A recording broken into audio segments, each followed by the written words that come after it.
This conference will now be recorded. So Ashish, when you said web development, which technology you are working upon? PHP. HTML, JSP, PHP. Okay. Do you have any idea about Uh, any of the database? Oracle. Okay, that's good. And I was complete my Oracle certification. SQL. okay, that's good. So if you have any, basic idea about any of our DBMS, that's good. Hello. Okay, thanks Ashish for quick introduction. Let's move to the next candidate. Satvik, can we have your quick introduction, please? Yeah, hi. No, my name is Satvik. I work as a like BI developer or like business intelligence or ETL developer. I mainly do SSIS. I work for a company called Paycom. We are like payroll based company, but I work on the data side. So right now I'm like interested in learning new technologies. Like I want to move to like new technologies and then data warehousing on like big data systems. Like how does it work? What does it mean technically? So yeah, that's it. That's about myself. Okay, yeah, that's good, Satvik. And you are planning to learn new technology. That's also good. So thanks, Ashish and Satvik, for your quick introduction. Let me introduce myself. My name is Neeraj, and I have IT experience of approximately 18 years.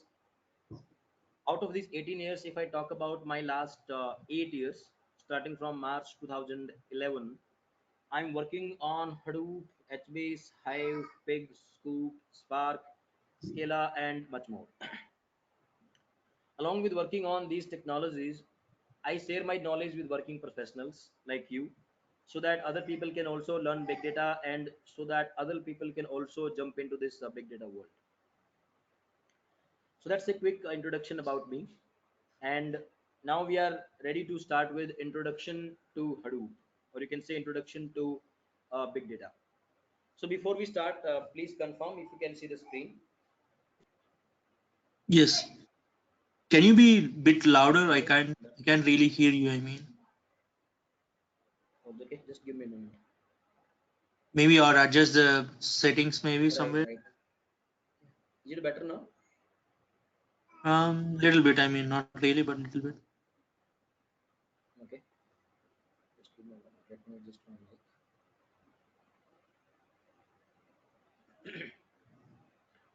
How about now? Yes.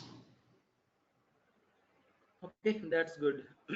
So let's make this session as interactive as possible.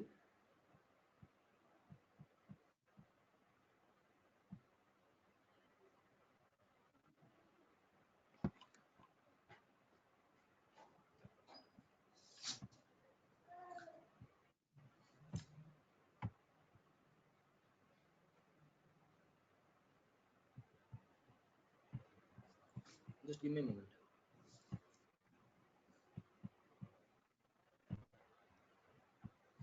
Okay, so let's start the class with the agenda. And the agenda for today's demo class is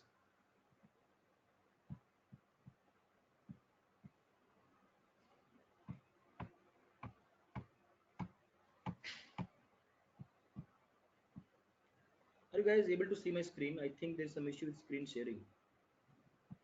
Don't know why. Uh, there's only one thing like introduction to big data. Nothing. But you can see that screen, right? No, not really now. I mean, Okay. There is some issue with screen sharing. Just give me a moment.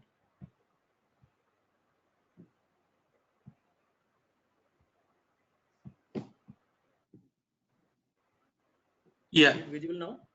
Yes. Okay, that's good.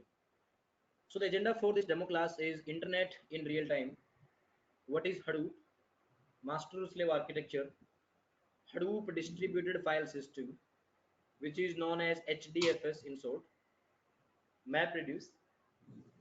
Hadoop services. What is big data? Why Hadoop is important for careers.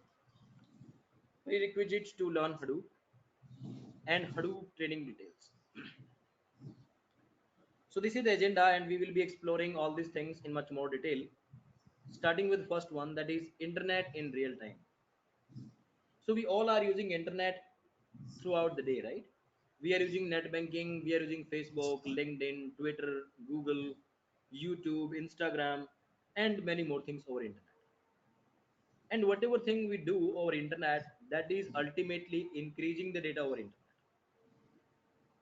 Let's have a look how much of data is being generated over internet. This is a screenshot taken from a website which displays the usage of internet in real time.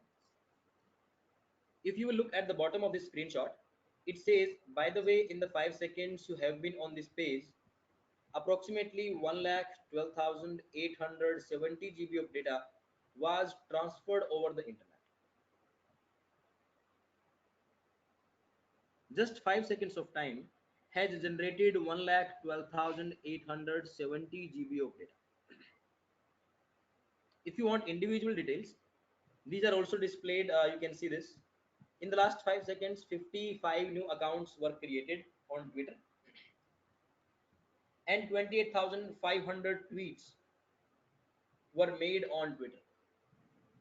Similarly, you can see the detail about YouTube, about LinkedIn, about Skype, Instagram, Google, Amazon, app downloads from App Store, from Play Store, Facebook. You can see there's many likes, there's many posts, and 30 GB of data. We have the stats for WhatsApp as well. 60 new accounts are created and millions of messages are sent.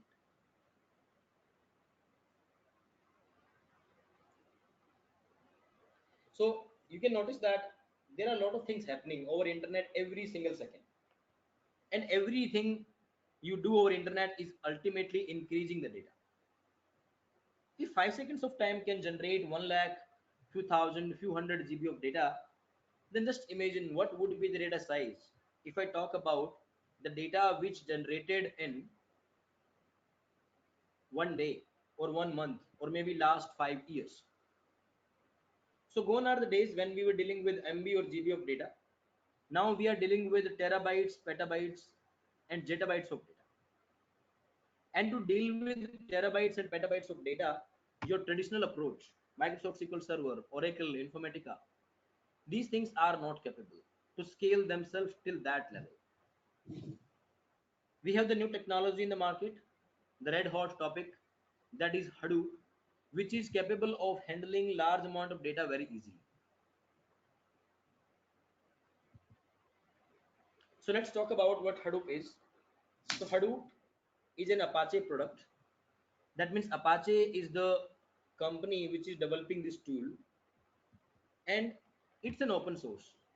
That means you can go to Apache website and you can download it from there free of cost, and you can use it either for your personal use or for your office purpose, for your enterprise purpose.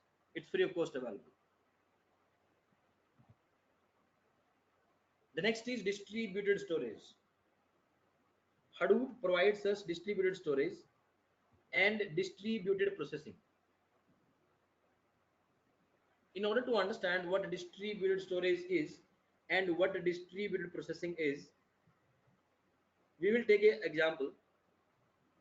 Suppose there is a school, and in that school there is a principal and there are 10 teachers as well, and there's a task. The task is to check the answer sheets of 1,000 students. If principal himself or herself will try to check those 1,000 answer sheets, that's not a good idea because it's a time consuming process. On the other side, if principal can distribute the task among 10 teachers, the same task can be completed in less amount of time. And that's not a rocket science, it's very old mathematical formula. More number of people will be taking less time to complete the job, and less number of people will take much more time to complete the job. Same thing is here. When you have large amount of data, why to overload a single system? Let's distribute the data among multiple systems. Let's distribute the processing among multiple systems. Now you understand the meaning of distributed storage and distributed processing, because both things are happening with the help of multiple machines. Data is not stored on a single system, rather it's distributively stored on multiple systems. And similarly, data is not processed by single system, rather it's processed by multiple systems. And with the help of this distributed nature, we can deal with large amount of data very easily.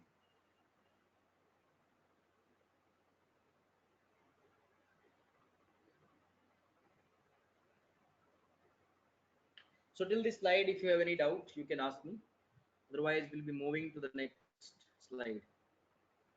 So for this distributed storage thing, are there like, I mean, like if you take SQL Server or something, there is something called replication or like, clustering, or like there are like, one goes down, the other active node and passive node kind of thing. Are there like active and passive things, or like how does this architecture works? I mean, Yeah, so we do have the same thing. I got your point. So we have master and secondary master. Just to compare with your concept like active and passive. So let me compare again with school example. In school, there was principal, and in case he's absent, there should be someone to take care of the things. So we have vice principal in the school. Similarly, in Hadoop, there is a master slave architecture. You can see there's a master system, there is a secondary master system. Secondary master is the backup. In case your master is down, secondary master can help you. And apart from master and secondary master, there are few slave machines as well, which you can correlate with the teachers. So when you want to store large amount of data, as a user, you will interact with master machine. As a user, we never interact with slave machines directly. So we interact with master machine, and further master machine will interact with multiple slave machines. That means if you are requesting for storing a big file, master machine will split that big file into multiple smaller blocks and then storing those blocks on multiple machines distributively. Same thing is with processing. When you want to analyze your data, when you want to process your data, you will submit your processing logic, your job basically, on master system, and then master machine will distribute it among multiple systems. So basically, multiple machines are participating in storage and multiple machines are participating in processing. This complete setup, like master machine, secondary master plus multiple slave, this complete setup is known as Hadoop cluster.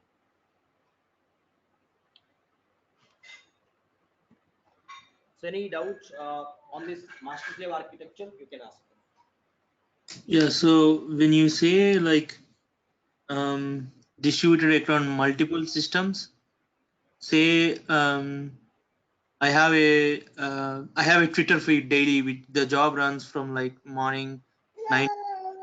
So it has maybe like um 1,000 files. So you mean to say that those 1,000 files will be distributed across different clusters, or like, or only like 10, 10, 10, like it partitions and then fixes like 10 or 20 on each, I mean like 100 on each cluster. How does that happen? I mean.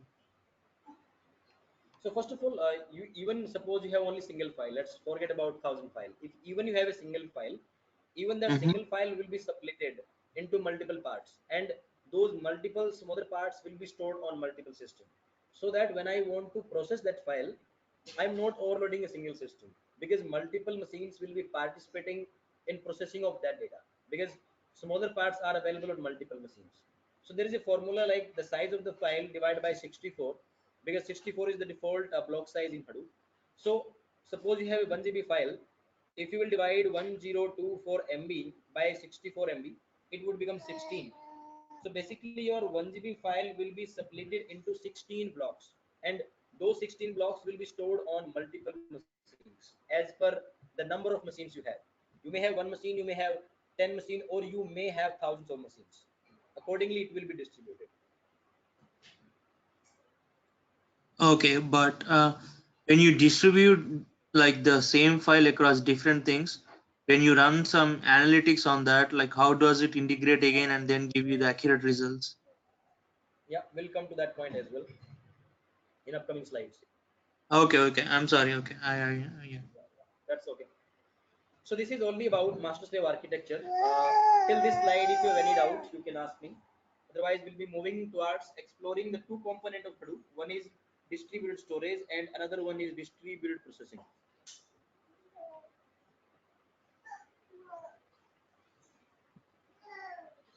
Any doubt, Assis, from your side?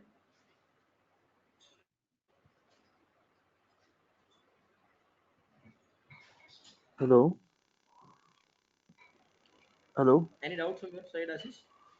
Yes, secondary master. Okay. Yeah, please go Hello. ahead with your question. Yeah. How to work मतलब secondary master use. Secondary master is just a backup of master because master is controlling all the things. As a user, we हाँ. cannot interact directly with slaves, so we are interacting with master. But suppose master machine is unfortunately down. In that case, there should be some backup. So secondary master is nothing but just a backup of master machine. Okay. Okay. Okay. Yeah. Okay, friends, let's move to the next slide and we'll explore the storage part of Hadoop, that is HDFS. So till previous slide, we were talking about very in general term like master machine, slave machine. But let's talk about the actual Hadoop terminology. So you can notice that there is a machine which says name node. There is a machine which says backup node. So name node is nothing but master machine. Master. Backup node is nothing but your secondary master. And all below data nodes are your slave system. So as per this diagram, there are 7 machines in my Hadoop cluster. One master, one backup master, and 5 slaves. And on previous slide, we were talking about that big file is separated into multiple smaller parts, right? Let's have a look. On the left side, you can see there are few colorful blocks. Those are nothing but part of a big file. The file is too big to be stored on a single system.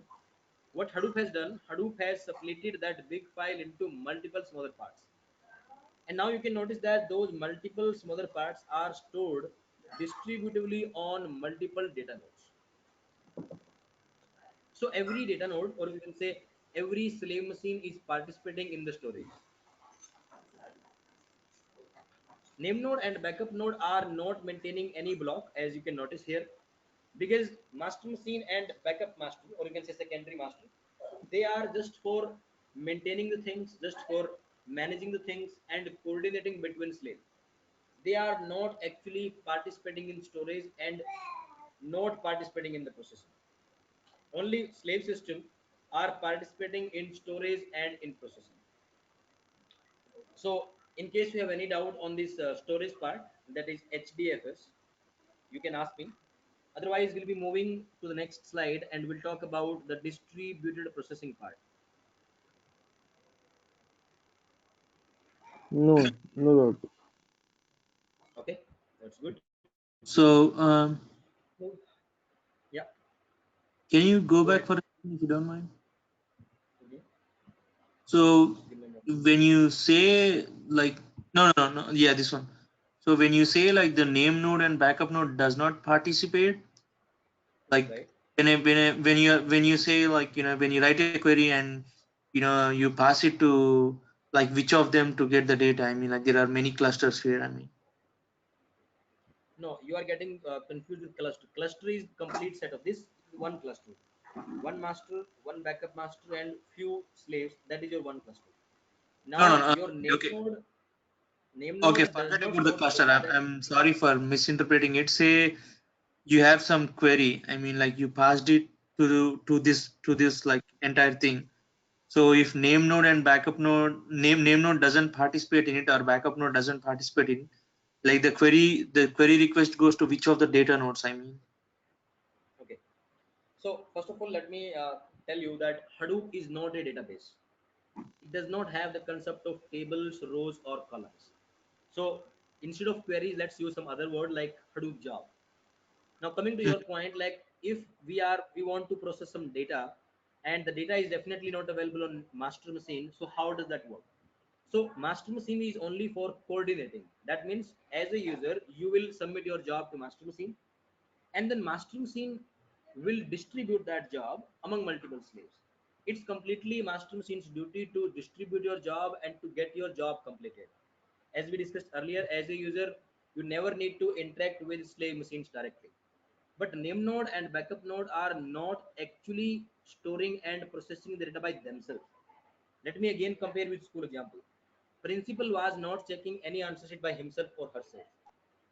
Principal was responsible only for distributing the job among multiple teachers, checking with them, coordinating with them, and getting the work done. Getting my point? Okay. Okay, and once we will talk about the next slide, that is the processing slide, it will be more clear to you. Okay. So let's talk about this slide. I think most of the questions are on this slide only.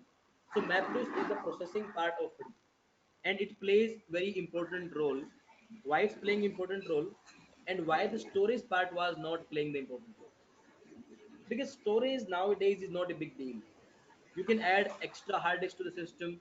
You can use portable hard disk. You can, I would say, use some Google Drive, Dropbox, and many more cloud storage solutions available in the market.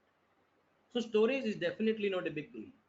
The big deal is to process the data, to process the large amount of data, to analyze it, and to come up with some useful reports which can help your client to move their business in the right direction. So MapReduce is a programming model for writing application, or you can say writing jobs that can rapidly process large amount of data. Let me simplify this line. MapReduce is a different type of processing which is capable of processing your data on multiple machines. Because my data is already suppleted and already stored on multiple systems.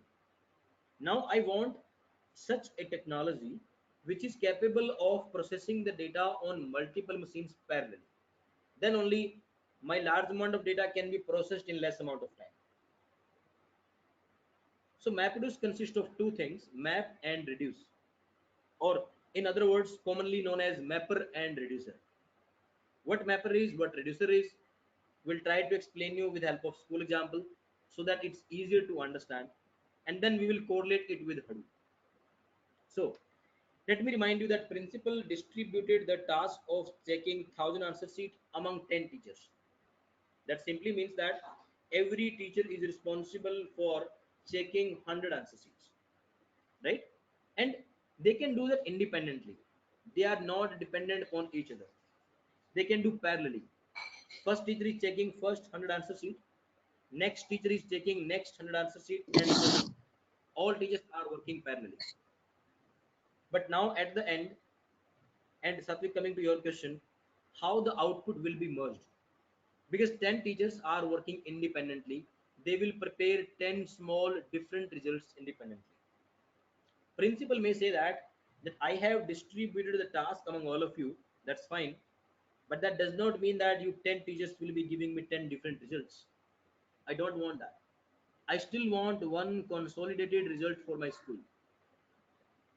Now the challenge is who will consolidate, because everyone is busy doing their individual task.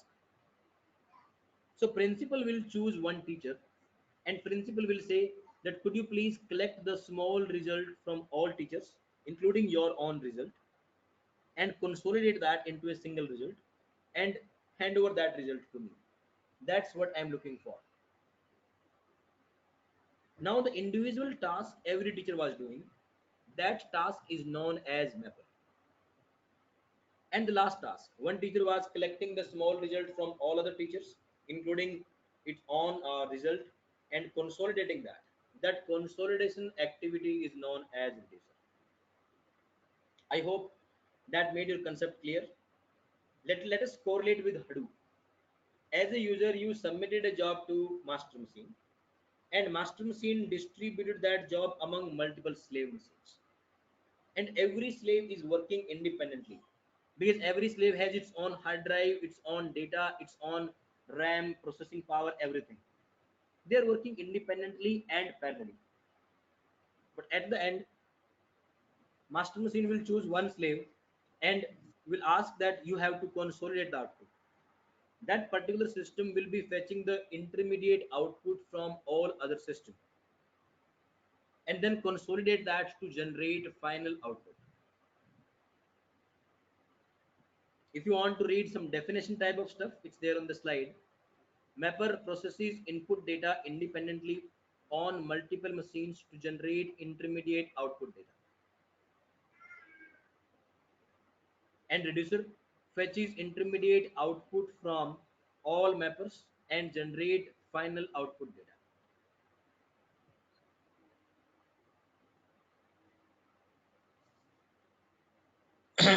Okay. Can you give me an example, like I mean, in general example where you have, like how does the like what do you mean by job actually, and then how does the mapper and reducer works there? Okay.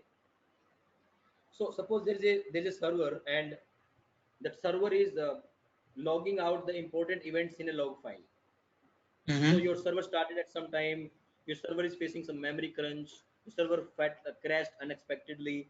Every such event is logged into a log file, and you have log file from last 1 year. Now you want to analyze that how many times your server faced memory issue, so that you can decide whether you want to uh, increase the memory of your server, or you want to replace the server, or you can analyze your server is working perfectly fine. In Mm-hmm. that case, we will be writing a Hadoop job which will be scanning your log file. Maybe you have one log file for every day, and you have log file for last 1 year available with you. So you have basically 365 files available. We have to analyze those 365 files, and from that log file we have to find out how many times the memory issue occurred, or how many times my server crashed unexpectedly, or there can be something different. So you can execute a MapReduce job, or you can say Hadoop job. Initially, because you have large amount of data, you have 365 files, and everyday log file can be quite big. So your data is suppleted and stored among multiple systems. Initially, every system will work independently. First system will say that as per my data, whatever data is available on my hard drive, as per that, your server crashed 15 times in last 1 year. Second machine will say that as per the data which is available with me, your server did not crash. Okay, that's fine. That is zero basically. Third system is saying that as per my data, your system crashed 50 times in last 1 year. That is independent output. Finally, your reducer will run. It will consolidate the output, and it will give the final count that in last 1 year your server crashed 170 times. Now it's up Okay. to you. You want to do any action on that? You want to take any decision on that? That's very one example. Similarly, you are putting some tweets on Twitter. There are transactional data, there are credit card statement data, there are online dating, online shopping, and much more things, right? So Mm-hmm. that type of data can be loaded into Hadoop and can be processed. Basically, the purpose of executing Hadoop job is from large amount of data, just collect that useful reports, useful information which client is interested to know, so that they can take the right decision and they can move their business in the right direction. Okay. Yeah. Make sense? Yeah. Okay, that's good. Any other doubt on this slide till this slide?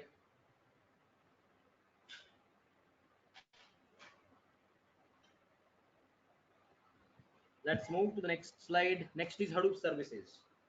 When we install Hadoop, because today is a demo class and we are not doing anything practically, we are simply covering some slides.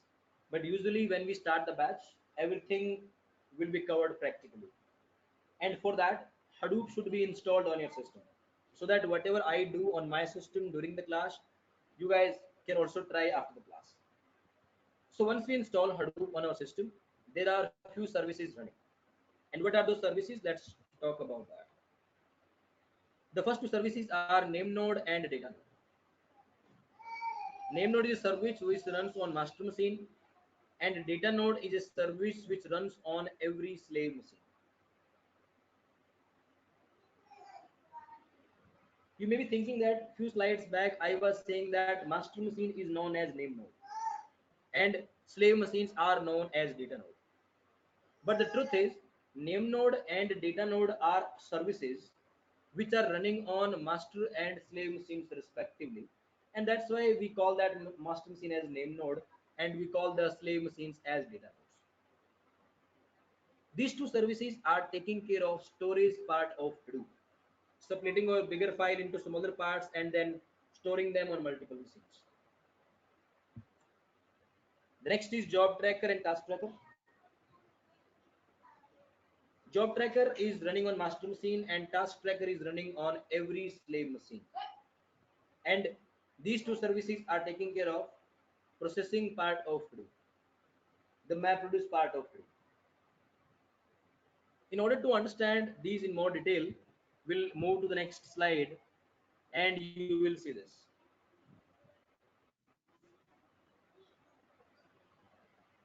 You can see that the central box which says name node and which says job tracker, because these two are master services. One master service for storage part and one master service for processing part. These two services are running on my master system. There is a another system on which secondary name node is running. That's a backup of master. Below are my 5 slave system on which data node and task tracker services are running. Data node is the slave service for HDFS part, storage part, and the task tracker is the slave service for processing part of it. This slide is giving you the complete idea what different services are running on different systems in Hadoop cluster. So I can stop here for 2 minutes. Anyone is having any doubt till this slide, you can ask me. Do data node and task tracker interact with each other anytime? Is there any possibility like that?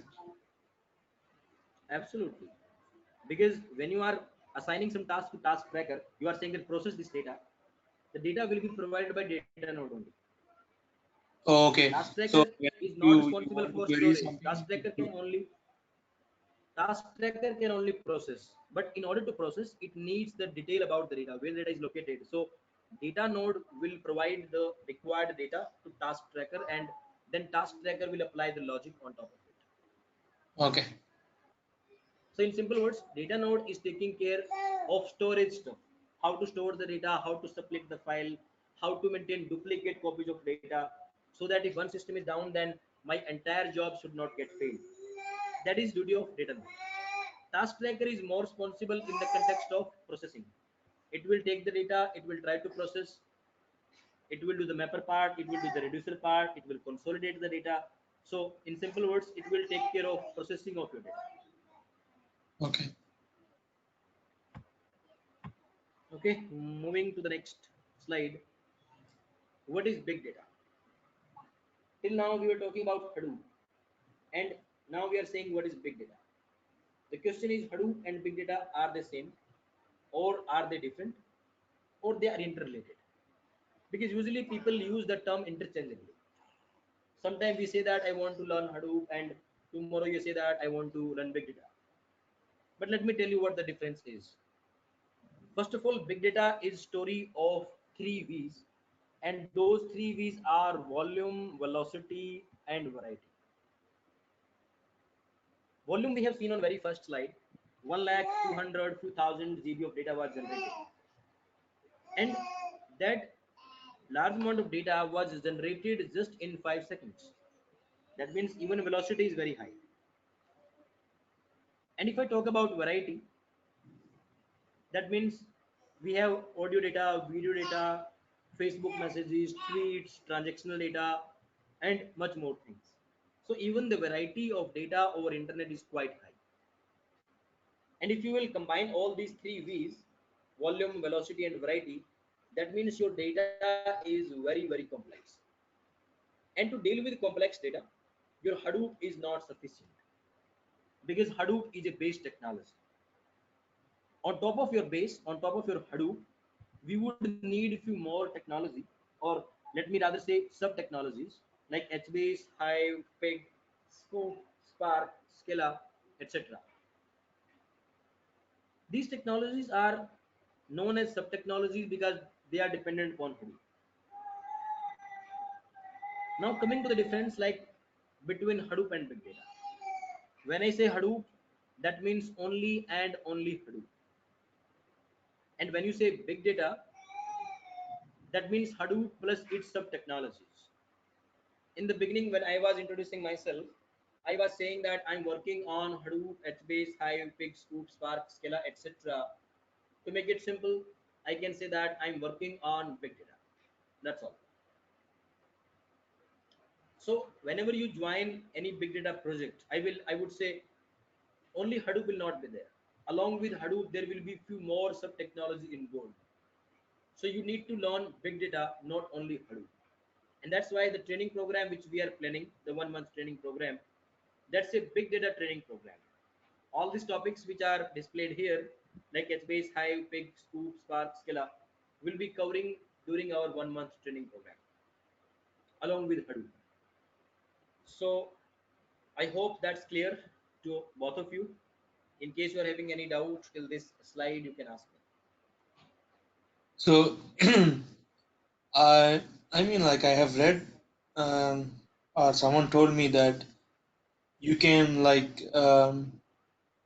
use these different technologies, like some has, like, SQL version of it, some has like Python or Java version of it. So which category does these technologies fall under? I mean, like, what is what? Okay. So I will just brief you because we will be having a detailed class about these topics. But I will tell you, HBase is used mainly for dealing with unstructured data. When the number of columns in every row are not same, we can't even imagine that type of data in RDBMS. Because in RDBMS, if your schema is fixed, if you have 5 columns in one row, that simply means all the rows will have 5 columns only. But HBase gives you the flexibility that you can even deal with unstructured data. Hive is more closer to RDBMS. Hive is more closer to your SQL. You have structured data, you can create tables, you can do join, order by, group by, functions, and all that stuff. So the guy who are coming from a SQL background, they are quite comfortable working on Hive because you don't have to write any Hadoop job. You can rather work on queries. You can write Hive queries which are 90% similar to RDBMS. Not exactly 100%, but yes, 90% similar to your SQL queries. Coming to Pig is more like scripting, as you were talking about Python or shell scripting. The guys who are coming from shell scripting or Python scripting will be more comfortable working on Pig. Scoop is an import and export tool. Suppose currently your project is in RDBMS in suppose Oracle, and your company is planning to migrate your project from Oracle to Big Data. So you can install big data, that's fine. But what about the data? Data also needs to be migrated. So Scoop will help you to import the data from any RDBMS into Hadoop system. I mean Hadoop, HBase, Hive, all that, and vice versa as well. In case you have some output available in HBase, Hive, or Pig, and you want to push it back to SQL Server or Oracle, Scoop will help in that. So in simple words, Scoop is an import and export tool. Spark and Scala are, I would say, advanced technology, getting more popularity nowadays. Hadoop and Hive are going little behind, and Spark and Scala are coming in front. But we'll start with Hadoop and Hive because that is the base, and then we'll move to Spark and Scala. And maybe in that class, that would be the appropriate time because at till that time you will know what are the challenges with Hadoop, what are the limitations of Hadoop, why we are moving towards Spark, what are the benefits of using Spark, and all that stuff. Does that answer your question? Yes. And also, would Python be used anywhere? I mean, like, would Python serve any of the Hadoop things, like to query or something? So Python can be used to write Spark job, or even Scala can be used. So in our training program, we are writing the Spark program using Scala. But to answer your question, yes, Python is also supported for Spark. So anyone is coming from Python background, they can write the Spark job using Python. Anyone is coming from Java or Scala background, they can write the Spark program in Scala. Scala is a programming language, Python is a programming language, Spark is a framework which executes your job.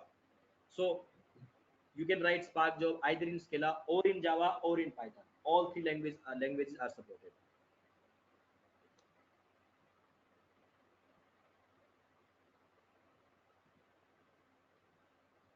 Is that clear now? Yes. Okay, that's good. Let's move to the next slide. The next is why Hadoop is important for career. The people from different technology background, whether they are coming from IT background or non-IT background, they are freshers, they are done their masters, they are done their MCA. Everyone is jumping into big data. But why? There should be something, right, which is pulling the people towards it. So the very first thing is better salary. If you will compare the billing rate of a Hadoop consultant with any other technology, you will find it on a higher side. The next is big companies are hiring. It's a new technology, but it's not like that this technology has appeared today and it will disappear tomorrow. It's not like that. All the big giants, like all the big consulting companies, Google, YouTube, Yahoo, all the financial institution, all the e-commerce website, basically any organization which has large amount of data with them, they are working on it, and it's globally available. If I talk about your e-commerce website or banking institution or financial institution or YouTube, Google, Instagram, all these things are globally available. Hence, the opportunity for Hadoop is also globally available. And finally, if you are learning this new technology, that means you are proceeding towards a better job opportunities. These are a few points just to make you aware, like why the industry is moving towards Hadoop. You want to add something here, or you want to ask anything here, you can do that.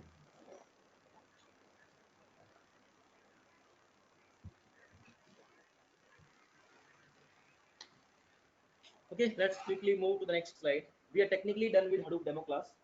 What Hadoop is, what is master slave architecture, how the master slave interact with each other to provide you the distributed storage and distributed processing. We are done with that. Now, if we are planning to go for this training program, then what are the things required? So the very first and the most important prerequisite is Linux-based operating system. You may be attending this demo class from Windows, but let me tell you that Windows is not the operating system for Hadoop. You cannot install Hadoop on Windows. You would need a Linux-based OS that can be Mac OS, Red Hat, CentOS, Ubuntu. I have highlighted Ubuntu in a different color because Ubuntu can be downloaded as a free of cost. It's open source, and that can be even installed on top of your Windows. That means if you are uh, using your personal thing, doing your personal things on Windows, we can still continue doing that. On top of it, we can install Ubuntu, using which we'll be installing Hadoop and doing the things practically.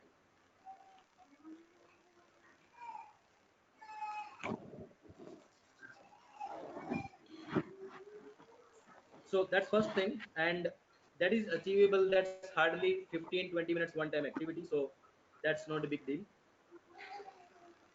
The second is Java 8 is required.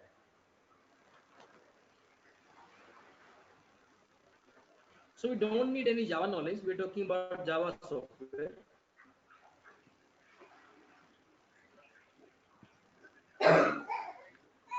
So downloading Java and installing Java is hardly 5 minutes activity, not more than that.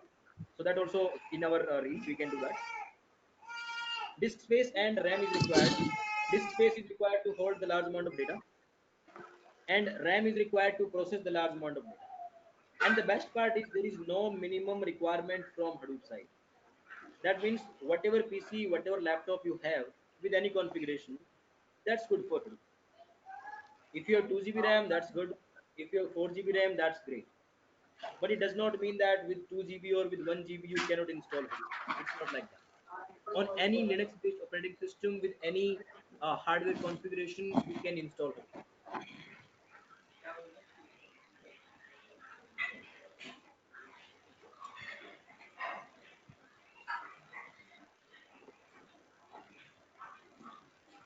Okay, so we are done with disk space and RAM. The next is a group of computers.